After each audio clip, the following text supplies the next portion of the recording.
Hi అండి, నమస్తే. Welcome back to my channel. నేను మీ మెర్సీ. ఈరోజు మన కిచెన్లో రెసిపీ వచ్చేసి చేపల పులుసు. ఆంధ్ర స్టైల్ చేపల పులుసు చాలా టేస్టీగా, స్పైసీగా చాలా బాగుంటుందండి. మరి ఈ రెసిపీని ఎలా చేసుకోవాలో చూసేద్దాం, వచ్చేయండి. ముందుగా 1 కిలో చేప ముక్కలు తీసుకున్నానండి. శీలావతి చేప.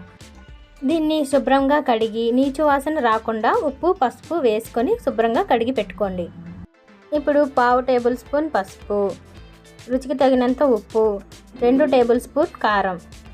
ఇంకా మీకు స్పైసీగా కావాలనుకుంటే మీ టేస్ట్కి తగినంత ఉప్పు కారాలు వేసుకోండి. చేప ముక్కలకు ఉప్పు కారం బాగా పట్టించండి. వీటికి ఉప్పు కారం ముందుగానే పట్టించి పెట్టుకోవటం వల్ల మంచి టేస్ట్ వస్తాయి. ఇప్పుడు 50 గ్రామ్స్ చింతపండు, అంటే ఒక పెద్ద నిమ్మకాయ సైజు అంత చింతపండుని తీసుకొని నీళ్లు పోసుకొని నానబెట్టుకోండి.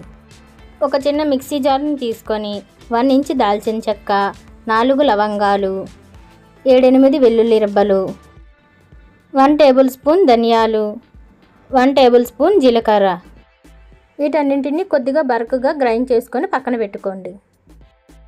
స్టవ్ ఆన్ చేసి ఒక కడాయి పెట్టుకొని 4-5 టేబుల్స్ ఆయిల్ వేసుకోండి. చేపల పులుసుకి కొంచెం ఆయిల్ ఎక్కువగానే ఉంటే బాగుంటుంది.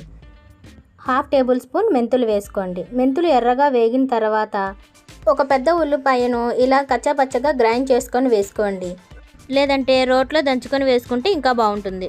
ఉల్లిపాయలు ఎర్రగా వేగిన తర్వాత ఇప్పుడు 1 టేబుల్ స్పూన్ అల్లం వెల్లుల్లి పేస్ట్ ఫ్రెష్గా దంచుకొని వేసుకోండి. పచ్చివాసన పోయేంత వరకు ఫ్రై చేసుకోండి. ఒక పెద్ద టమాటోను ఇలా చిన్న చిన్న ముక్కలుగా కట్ చేసుకొని వేసుకోండి. టమాటో ముక్కలు మెత్తబడేంత వరకు ఫ్రై చేసుకోండి. తర్వాత ముందుగా చేసి పెట్టుకున్న మసాలా పేస్ట్ని వేసుకోండి. దీన్ని 2 నిమిషాల పాటు ఫ్రై చేసుకోండి. 2 నిమిషాల తర్వాత ముందుగా కలిపి పెట్టుకున్న చేప ముక్కలను వేసుకోండి. చేప ముక్కలను ఒక్కొక్కటిగా వేసుకొని ఒకసారి స్లోగా కలుపుకోండి. ఇప్పుడు 1/2 గ్లాస్ వాటర్ని వేసుకొని మూత పెట్టుకొని 3 నిమిషాల పాటు ఉడకనివ్వండి. 3 నిమిషాల తర్వాత చింతపండు రసాన్ని వేసుకోండి.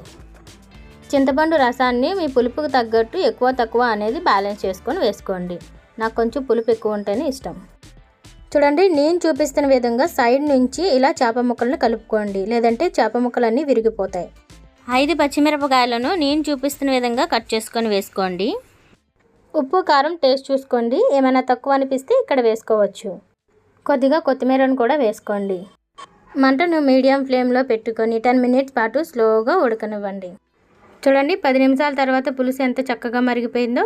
ఇప్పుడు గరిటె పెట్టకుండా ఒకసారి కడాయి పట్టుకొని ఇలా తిప్పండి. చూడండి ఎంత చక్కగా చేపల పులుసు రెడీ అయిపోయిందో. మీరు ఇంకా కొంచెం థిక్గా కావాలనుకుంటే ఒక 5 మినిట్స్ పాటు ఉడకనివ్వండి. ఇప్పుడు లాస్ట్లో కొద్దిగా కొత్తిమీరను వేసుకొని స్టవ్ ఆఫ్ చేసి డిష్ అవుట్ చేసుకోవడమే. అంతేనండి, ఆంధ్ర స్టైల్ చేపల పులుసు రెడీ. చాలా టేస్టీగా, స్పైసీగా చాలా బాగుంటుంది. పిల్లల నుంచి పెద్దవాళ్ళ వరకు ఎవరైనా ఇష్టపడతారు.